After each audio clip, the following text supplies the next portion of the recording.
Gotta be honest, I was not super huge on this one, but I do appreciate the recommendation from my friends Jake and Corey. Maybe it was just my personal taste interfering, but I'll quickly go over why I didn't really love 28 Years Later as much as others are seeming to. And honestly, this outcome is something I'm a little bit disappointed by, since this is apparently the only movie playing in my local theater this month, which is not pure cash grab remake slop. My feeling of 28 Years Later is that it's almost more of a collection of events and moments that occur rather than a story with an underlying reason for its narrative. And that sounds pretty harsh, but I am only saying this because of the large quantity of story elements which are seemingly cut out, lead nowhere, or come up seemingly out of the blue. At times, it almost feels more like a montage than a movie. I dunno. Maybe I'm not cut out for film shot on iPhones where the zooms in serious moments have the same jitter to them that your friend's drunk social media post does, but whatever. On a conceptual level, I do find it really cool that iPhones were used for this movie. It's a nice encouragement to low-budget or young indie filmmakers that they can achieve something cinematic with what they already have. But in practice, especially when you know how the film was shot, it seems more like a negative than a positive. This is especially true when you're watching it and you notice every little detail that just screams iPhone filmmaking. It's very familiar. At points, it feels like a disservice to what you could probably do with an iPhone. Beyond my relatively shallow critiques of the cinematic style of 28 Years Later, there are many more pressing concerns, namely those which affect the story in a negative way or negatively alter my perception of the story. The editing style, for one. It's jumpy, it's not traditional, but I can get around that. I understand that, and I can get behind it when it's done well. For example, on the arrow shots with the zombies, that works well for me. Another example, the first foray out into the mainland from the community, it utilizes the broadcast audio that you can hear in the trailer. It's the same one. I think that was really well done. It builds up a good amount of tension and anxiety. It makes you feel genuinely worried and afraid of what might be waiting out there for Spike. But then we start editing in random British film and television at other points in the film, and it just kind of loses me. There's really no reason it needs to be there. That it feels like an attempted shortcut or cheat for an audience's emotional response, and it loses me in those moments because of that. This is even true with those infrared shots of the infected that pop up now and again. I was expecting infrared to come up like in universe at some point, but it just never happens, which is fine, and I probably wouldn't care if I didn't also have to look at footage of other British media as well as that. Another issue I have is the willy-nilly nature that a lot of story beats seem to come and go with. The trotting deer destroying the house, for example, that kind of just happened. I didn't really get a moment with it. Was that the alpha being clever? Did he do that? Did this just happen to occur and it was unlucky for them? I really don't know for certain, but maybe I'm an idiot. And, speaking of idiots, they do this same see the results only shortcut with the alpha ambushing the soldiers in the tunnel. Again, I see that it happened, but I don't get to see how the alpha did it. So I don't necessarily gain a lot of respect or fear for this class of infected from witnessing this. I am mostly, once again, left wondering, how did that happen? Why did that happen?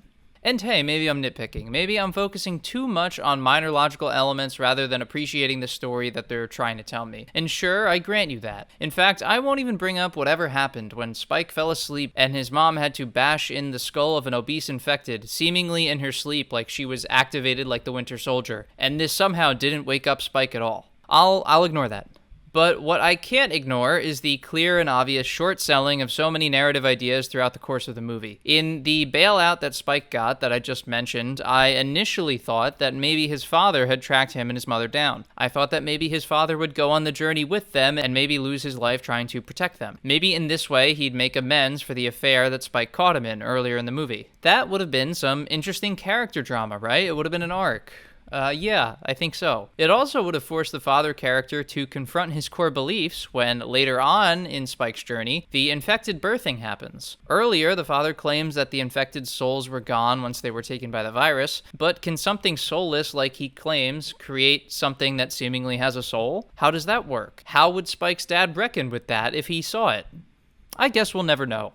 Beyond that, on a larger scale, there's the entire anti-war and trauma angle that a large chunk of the film plays with in the beginning. Then it drops it completely, never to come up again. Shout out to my friend Corey for calling this out. But anyway, you get this lie. This celebration and glory on the home front for a soldier who feels like their valor is unearned. You contrast their genuine fear and anxiety from their experiences with the way everyone around them who hasn't lived through these horrors romanticizes them. It's genuinely really interesting, and has the opportunity to carry through in an incredibly poignant way when Spike meets the soldier character later on. But the closest we get to a conclusion there is the brutal death of the Swedish Navy soldier. There's not a real reflection on the similarity between Spike and his community and the fallen soldier of any sort. But anyway, it's on to the next element of the montage, I guess.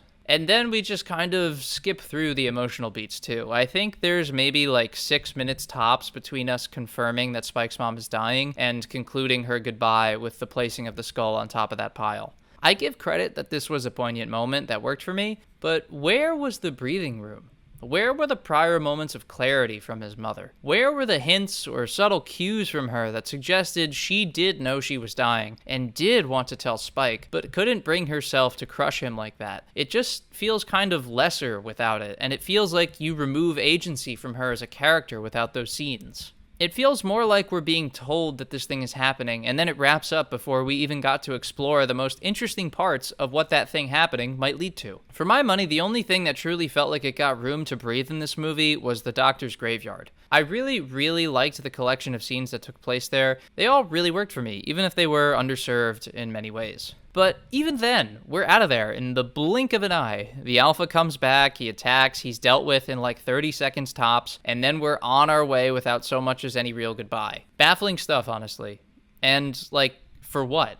We're racing to the end of the movie, blitzing through emotions and character moments and plot points so that we can get to the London Gangster Squad, the Chav Power Rangers. What are we doing here? I can excuse the zombies hanging what is, quite frankly, a ludicrous amount of dong in this movie, but the spotless, color-coordinated tracksuits in the middle of the fucking forest of the Scottish Highlands is where it's too much for me. You lost me.